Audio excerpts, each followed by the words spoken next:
O nível de confiança do presidente da República atinge o maior patamar desde 2012. Confira os detalhes na reportagem de André Anelli. Os dados são do chamado Índice de Confiança Social, produzido desde 2009 pelo Instituto IPEC. A escala sempre vai de 0 a 100. Lula marca 50 pontos, 9 a mais que o índice registrado pelo ex-presidente Jair Bolsonaro no ano passado. Os eleitores do Nordeste são os que declararam maior confiança em Lula, com 66 pontos. O nível mais baixo de confiança no presidente é dos eleitores das classes A e B, com 39 pontos. O IPEC também monitorou o grau de confiança no governo Lula, que leva em conta toda a equipe e envolve também os ministros. Nesse caso, o número é ainda maior, 52 pontos, 5 a mais do que o governo Bolsonaro no ano passado. Mesmo com o aumento da confiança da população no governo, o executivo e o presidente estão entre as instituições com menor confiança no Brasil. As três mais confiáveis foram Corpo de Bombeiros, com 87 pontos, Polícia Federal, com 70 e igrejas, também com 70 pontos. As três últimas posições no ranking são ocupadas pelos sindicatos, com 48 pontos, Congresso Nacional, com 40 pontos e partidos políticos, com 34. Diogo Schelp, nós vemos aí na reportagem que esse índice, esse número de confiança no presidente, ele chegou ao seu maior nível desde o ano de 2012. Como que você vê esse índice de popularismo do presidente? A gente viu que a região Nordeste, inclusive, foi a região que mais impulsionou esse número.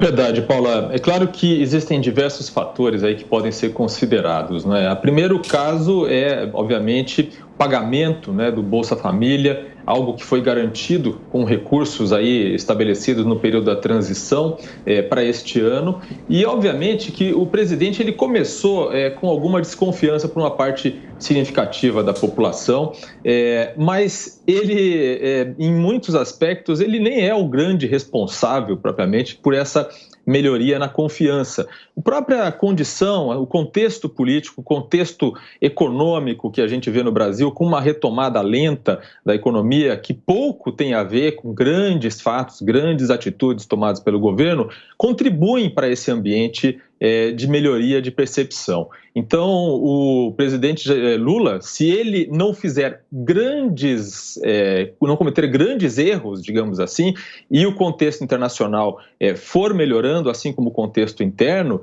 ele tem grandes chances de melhorar ainda mais esse índice de confiança. O problema é que, de vez em quando, ele vem com declarações atrapalhadas e estapafúrdias como essa em que ele fala que ricos gostam de ficar endividados e pobres não. Quer dizer, uma visão absolutamente maniqueísta da realidade que não condiz com a verdade, mas que, infelizmente, é como ele aparentemente pensa. O fato é que o contexto acaba favorecendo essa percepção favorável a ele. Ô Beraldo, bom lembrar que 2012 era o governo Dilma, primeiro mandato dela. Surpreende esse número para você?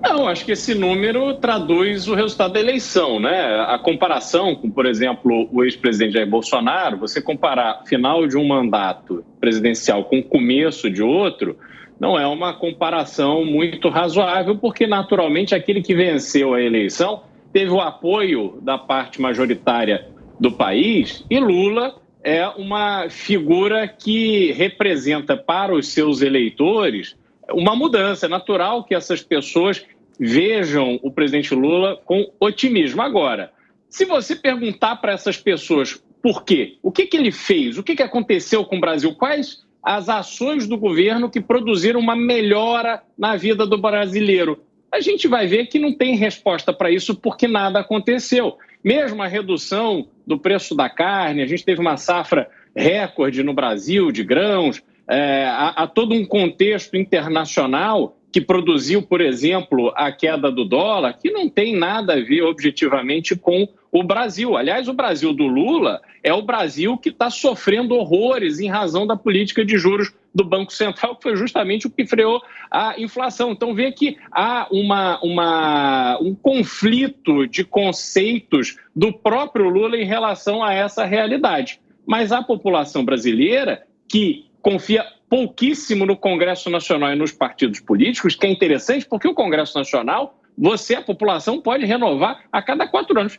Pode mandar todos os deputados embora e eleger novos deputados. Mas o fato é que não há um engajamento, não há sequer uma percepção, uma compreensão adequada do brasileiro de qual é o seu papel na vida política do país. Porque aquilo que você escolhe deveria ser aquilo que você mais tem confiança, porque você também pode cobrar, mas não se faz essa conexão. Então, essa pesquisa mostra, sobretudo, que nós precisamos trabalhar muito para elevar o nível da participação de cada brasileiro no processo político eleitoral do Brasil.